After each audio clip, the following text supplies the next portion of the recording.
I'm Nick Walker. I'm a Master Thatcher and I'm based in Norfolk and Suffolk.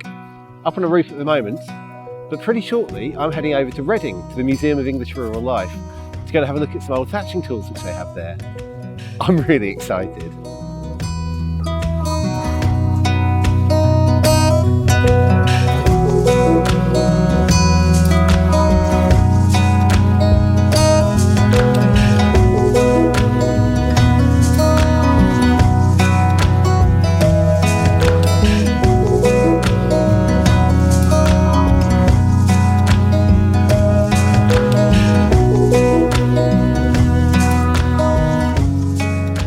I'm Ollie Douglas and I'm curator of the Museum of English Rural Life collections. 2021 is the 70th anniversary of the Museum of English Rural Life, and we were founded in 1951, which was the same year as the Festival of Britain.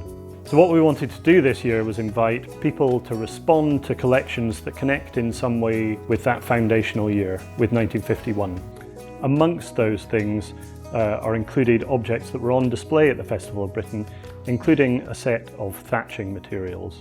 And so we were excited to invite Nick to come and have a look at those objects and tell us what they might mean to a thatcher working today in 2021. One interesting thing is that I instantly recognise the use of each tool and each tool itself. So pretty much everything here is usable today as it would have been 70 years ago.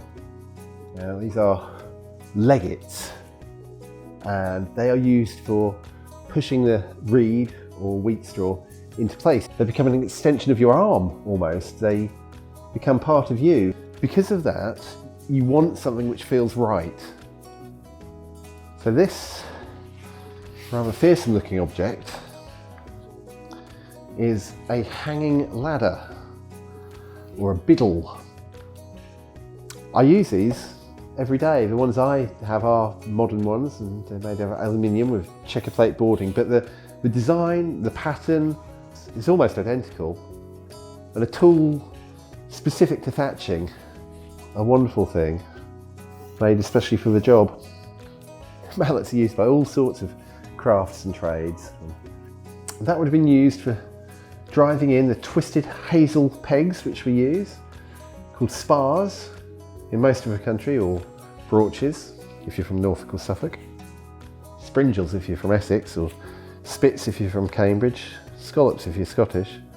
Same thing, pieces of hazel which have been split down and then driven in to hold the thatch in place. One of the items I'm most drawn to, this beautiful knife made by Isaac Nash. And this is for trimming straw, trimming out a pattern on a ridge. You can feel the quality of the steel in the blade. You can imagine, I just want to go and sharpen this up and trim straw with it. It's really, here's a beautiful piece. You don't come across these very often.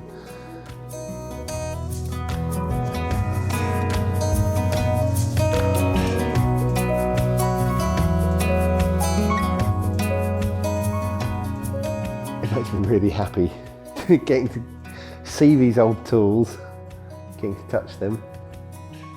And I suppose it makes me happy because it makes me realise that I'm part of a lineage of thatchers which is ongoing. These tools were made 70 years ago, and perhaps at that point people couldn't envisage what thatching would look like in 70 years' time.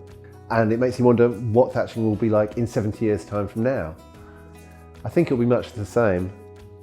There may be some different developments, but I think at the core, the craft of thatching will still be going strong, maybe even stronger.